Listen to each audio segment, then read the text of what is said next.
the reason this was set up is so that the first rounds wouldn't have a Real Madrid versus Manchester City. Yeah. Well, we got it. And I got to be honest, it was incredible, unless you're a Manchester City fan. Correct. Yeah. Because, I mean, in the second leg, 3-1, aggregate 6-3. This wasn't even, I mean, this is one of those things where Manchester City just made it in to this round. And played like they just made it in. Yeah, just like a team. They look like, I mean, now that it's a league table, they look like a bottom of the table club and look like was anticlimactic. Exactly. They avoided relegation and they just this is what, like when teams are first place in the championship and then last place in the Premier League. It's like you wouldn't think that the gap would be that wide, but this is essentially what Manchester City is in Champions League. They looked like they came up against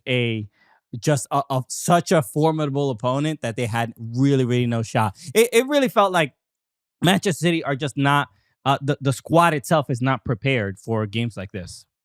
Yeah, I'm watching this happen, and my mind starts to wander, like. During Arsenal's worst times, there was a little-known outfit. You got to wander hard, bro, because Arsenal haven't missed Champions League for a long time. not just Champions League, but during our worst run. This might be Manchester City's worst run. I'm thinking about, like, is there going to be somebody with a Pep out? A sign. Sure. Is this the beginning? I mean, it's stupid to suggest that would be a bold. I would say that is a you might get knocked out by other Manchester City fans. Somebody so counterculture. Yeah. You know what I mean? Super contrarian. It feels like a Liam Gallagher move, bro. Likes him. Liam's like, I think it has to get really, really, really bad. This might be the worst they've looked in this competition, but I think back to Arsenal during its worst period. There's a little known outfit called Arsenal Fan TV that popped. Mm-hmm.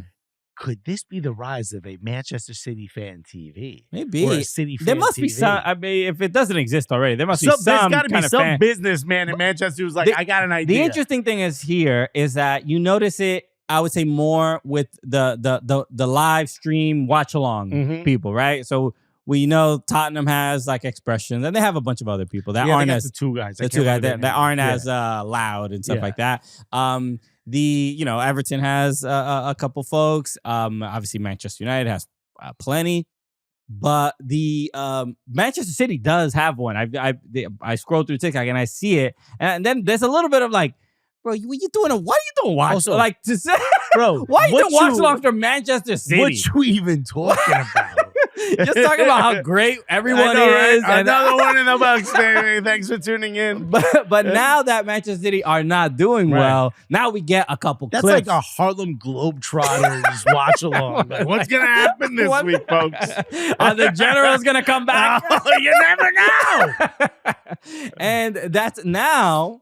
We get some clips. We get some Manchester City fans getting upset we get to see the frustration there in the mud a little bit. And it's a little bit, even though I'm seeing the frustration, I can't even genuinely believe it. I'm like, you're mad? Like, what is good? What? It has to, when I see Arsenal fans, when I see Tottenham fans, when I see just other clubs, and I see the frustration and they throw their keyboards and smashing their cameras and stuff, I'm like, well, yeah, that club's been through a lot. I could see that. Right. Boovie is probably the biggest name that's a Manchester City fan that pops to mind. And here's the thing. We know Boovie, right? I know. I've hung out with the guy. I think he's a lovely dude, right? if this clip reaches your shores, I hope you understand. I like you, bro. But there's something about watching you suffer that feels fun because you kind of come off like a pompous dude because you're a City fan. And it has nothing to do. No, it's not you personally. You've just had so much joy while everyone else has had to suffer that it's nice to see you in pain and have to kind of figure out, make an excuse. Well, it's like the joy in itself. Also.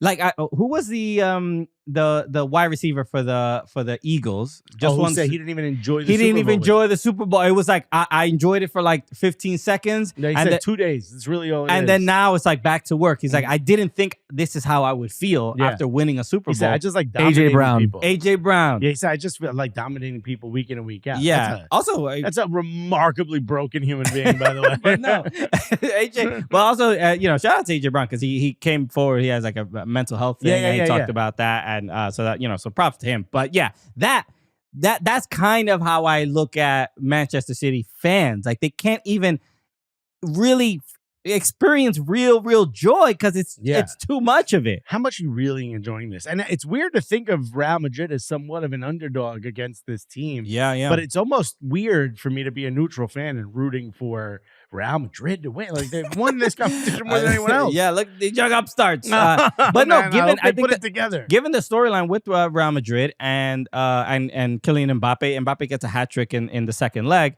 We were all like, how is this team going to work? Vinicius Jr. belongs on the left and Mbappe wants to be there and blah, blah, blah. And I think there's a quiet turnaround, I think, for Kylian Mbappé. I think it's so quiet. I think Carlo Ancelotti had to answer some tough questions at moments. It got a little sticky. But for the most part, he kind of gave him time and kind of gave him grace and said, yeah, we'll figure it out.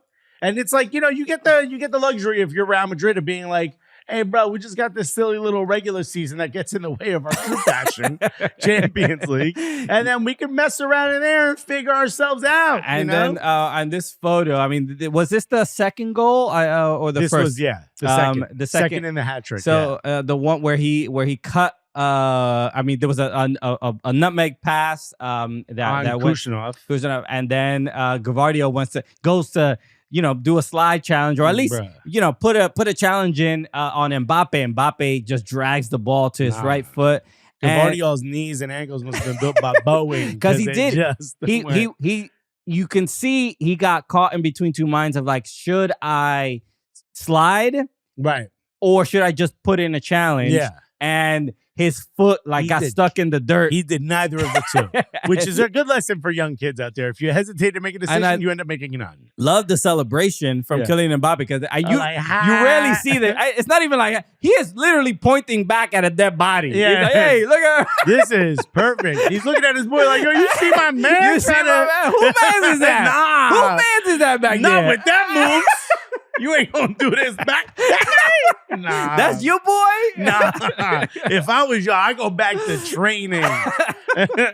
So because you never really see Mbappe gloat like this. No, this is also a man who knew he's on form and they're not. Yeah. He could feel it. And so look, City's woes continue. This is, I mean, and don't forget, Real Madrid also had to go into the knockout stages, right? Sure, This was not an easy run for them in Champions League, and they are very much in form right now. I did say before, or last week or whatever, like this game happened too early in the Champions League. Yeah, a lot of people said that, but you were also. I did say that, but now that I think about it, I'm like, damn, we got rid of this weak ass Man City team out of the way. Now we can watch like real teams.